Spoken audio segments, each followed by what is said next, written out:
আকাশবাণী আগরতলা স্থানীয় সংবাদ পড়ছি সবুজ কলি মিশ্র। অষ্টাদশ লোকসভা নির্বাচনের জন্য ভোট গণনার কাজ সারা দেশের সাথে রাজ্যেও একযোগে শুরু হচ্ছে। সকাল ৮টা থেকে পোস্টাল ব্যালট গণনা শুরু হবে। ভোট গণনার কাজে নিয়োজিত কর্মীরা সকাল ৬টায় গণনা কেন্দ্রে পৌঁছে গেছেন। গণনা কেন্দ্রের স্ট্রংরুম খোলা হয়েছে সকাল ৭টায়। ত্রিপুরা পশ্চিম সংসদীয় আসনে সরাসরি লড়াই হয়েছে বিজেপির বিপ্লব দেব এবং কংগ্রেসের আশিস কুমার সাহার মধ্যে, যেখানে ত্রিপুরা পূর্ব আসনে মূল প্রতিদ্বন্দ্বিতায় ছিল বিজেপির কৃতি দেবী সিং এবং সিপিআইএম এর রাজেন্দ্র রিয়াং। ত্রিপুরা পশ্চিমের রিটার্নিং অফিসার ড বিশাল কুমার জানান, নির্বাচনী এলাকার ৭টি স্থানে গণনা হবে এবং ৬ থেকে ১০ রাউন্ড হবে। তিনি বলেন, সকাল ১১টার পর থেকে কোন প্রার্থী এগিয়ে আর কে পিছিয়ে যাচ্ছে তার প্রাথমিক প্রবণতা পাওয়া যাবে। একইভাবে ত্রিপুরা পূর্ব আসনেও ভোট গণনা সংক্রান্ত সমস্ত প্রয়োজনীয় নির্দেশিকা অনুসরণ করা হবে। আকাশবাণীকে দেওয়া সাক্ষাৎকারে ত্রিপুরা পূর্বের রিটার্নিং অফিসার সাজু ওয়াহিদে বলেছেন, গণনার দায়িত্বে থাকা কর্মীদের গণপ্রতিনিধিত্ব আইনের ১২৮ ধারার অধীনে শপথ নিতে বলা হয়েছে। ১৯ এপ্রিল এবং ২৬ এপ্রিল যে দুটি আসনে ভোট হয়েছে তাতে ত্রিপুরা পশ্চিমে ৮১% ভোট পড়েছিল এবং ত্রিপুরা পূর্ব আসনে পড়েছিল ৮১.৩৬% ভোট।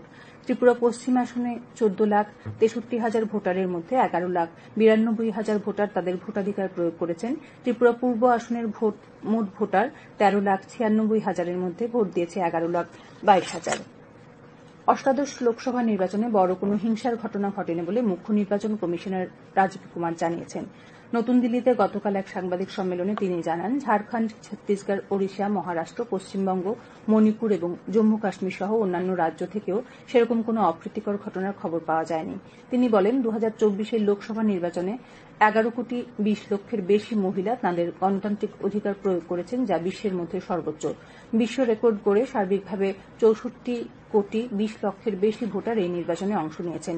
বিশ্বের বৃহত্তম নির্বাচনের গণনা প্রক্রিয়ার বিষয়ে মুখ্য নির্বাচন কমিশনার জানান, গণনা কেন্দ্রে কেন্দ্রীয় সশস্ত্র বাহিনীর ত্রিস্তরীয় নিরাপত্তার বন্দোবস্ত করা হয়েছে। মাইক্রো অবজারভারদের সঙ্গে সর্বক্ষণ সিসিটিভির মাধ্যমে প্রতিটি গণনা টেবিলে নজর রাখা হবে। রাজ্যে ২টি সংসদীয় ক্ষেত্র ও ৭ রামনগর বিধানসভা ক্ষেত্রের উপনির্বাচনের ভোট গণনা শুরু হচ্ছে। ১ ত্রিপুরা পশ্চিম ও ২ ত্রিপুরা পূর্ব সংসদীয় ক্ষেত্র এবং ৭ রামনগর বিধানসভা ক্ষেত্রের উপনির্বাচনের ভোট গণনার তথ্য জানানোর জন্য তথ্য ও সংস্কৃতি দপ্তরের নিউজ ব্যুরো শাখার একটি কন্ট্রোল রুম খোলা হয়েছে। এই কন্ট্রোল রুমের ফোন নম্বর হল 0381-232-5914। কন্ট্রোল রুম আজ সকাল ৮টা থেকে ভোট গণনা শেষ না হওয়া পর্যন্ত খোলা থাকবে। গণনা পর্যবেক্ষক বিজেন্দার হুডার উপস্থিতিতে গতকাল দুপুরে কৈলাসহর সার্কিট হাউসের কনফারেন্স হলে ভোট গণনার কাজে নিযুক্ত মাইক্রো অবজারভারদের নিয়ে এক বৈঠক হয়। বৈঠকে ঊনকোটি জেলার অতিরিক্ত জেলা শাসক অর্ঘ্য সাহা, কৈলাসহরের মহকুমা শাসক প্রদীপ সরকার প্রমুখ উপস্থিত ছিলেন। অতিরিক্ত মুখ্য নির্বাচন আধিকারিক উষা জেনমগ গতকাল জানিয়েছেন, আজ রাজ্যে লোকসভার ২টি আসন ও রামনগর বিধানসভা কেন্দ্রের উপনির্বাচনের ভোট গণনায় প্রথমেই পোস্টাল ব্যালট ভোট গণনা হবে। সকাল ৮টা থেকে শুরু হবে পোস্টাল ব্যালট ভোট গণনা। এরপর সকাল ৮:৩০ থেকে ইভিএম এর ভোট গণনা শুরু করা হবে। আজ দুপুর 12:30টার মধ্যে ২ কেন্দ্রের ভোট গণনার কাজ শেষ হতে পারে বলে তিনি জানিয়েছেন। আকাশবাণী আগরতলা কেন্দ্র থেকে আজ লোকসভা নির্বাচনের ভোট গণনার ফলাফল সংক্রান্ত বিশেষ নির্বাচনী সংবাদ প্রচারিত হবে। সকাল ৯টা থেকে রাত ৯টা ৫ পর্যন্ত প্রতি ঘণ্টায় বাংলা এবং ককবরকে এই বিশেষ বুলেটিন প্রচারিত হবে।